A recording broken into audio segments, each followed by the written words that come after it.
Malalaman ni Chief Espinas ang buong kwento kung bakit gustong ipatumba ni Olga itong si Tanggol.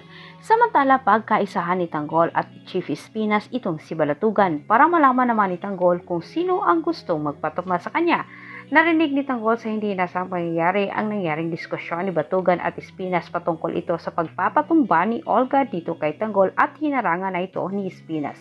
Hindi napansin ng dalawa na itong si Tanggol ay nasa bandang likuran at narinig ang pinag-usapan ng dalawa kahit ang dalawa naman ay patuloy din sa pag-usap hanggat binanggit naman ni Batugan ang pangalan ni Olga Montenegro.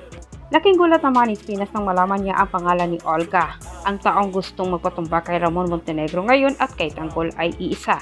Kahit pansamantalang naging palaisipan para kay Espinas kung ano ang kaugnayan ni Tanggol dito kay Ramon Montenegro. Sinamantala ni Tanggol ang pagkakataong makausap itong si Chief Espinas na mag-isa na makita ni Tanggol na wala na itong si Balatugan patungkol ito sa narinig niya.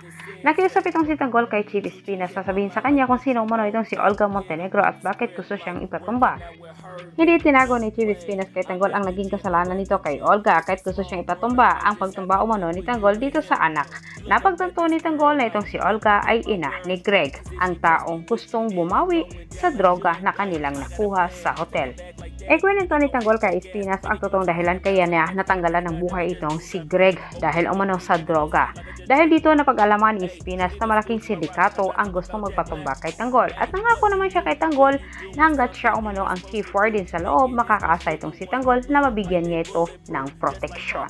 Inamin din ni Espinas kay Tanggol na nabulag umano siya sa malaking pera na ibibigay ni Olga sa kanila kapag itumba itong si Tanggol. Pero ngayong alam na umano niya ang katotohanan, hindi na mangyayari ang gustong mangyari ni Olga. At dito po nagtatapos ang ating advance episode. Huwag mong kalimutan.